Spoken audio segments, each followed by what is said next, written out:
ஸ்ரீமதே ஸ்ரீவராக மகாதேசிகாய நமஹ. ஸ்ரீமதே ரங்கராமானுஜ மகாதேசிகாய நமஹ. ஸ்ரீமதே ஸ்ரீனிவாச ராமானுஜ மகாதேசிகாய நமஹ. ஸ்ரீமதே நிகமாந்த மகாதேசிகாய நமஹ. ஸ்ரீமதே ராமானுஜாய நமஹ. அடியன் மணப்பாக்கம் ஏனி பக்தி சாரதாசன். கோதாஸ்துதி 17ஆம் ஸ்லோகம்.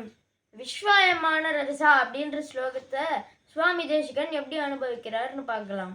விஸ்வாயமான ரஜசா கமலே நநாபௌ வக்ஷஸ்தலே ச கமலாஸ்தன சந்தனேன ஆமோதிதோபி நிகமைர்விபுரங்கிரியுக்மே தத்தேன தேன சிரசா தவ மௌலிமாலாம். ஹே கோதாதேவியே, உன் நாயகனான எம்பெருமான் தனது நாபிக்கமலத்தின் ஒவ்வொரு ரஜசு என்கிற துகளும் ஒவ்வொரு உலகத்திற்கு துல்லியமுடையது.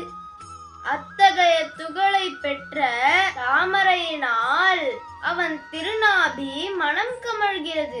மேலும் அவனது திருமார்பில் அகலாமல் உள்ள பெரிய பிராட்டியின் கொங்கை தடங்களின் சாற்றியுள்ள திவ்ய சந்தனத்தால் எம் பெருமாளின் திருமார்பு மனம் கமழ்கின்றன.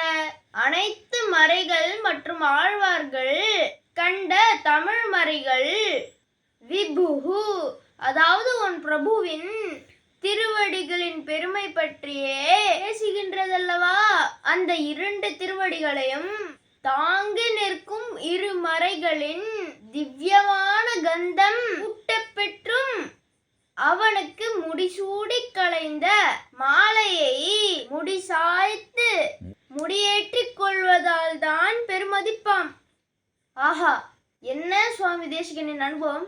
அடுத்த ஸ்லோகத்துல ரங்கன் பெருமைப்படுதல், அதை பத்தி பார்ப்போமா? அடியேன் தாசன்.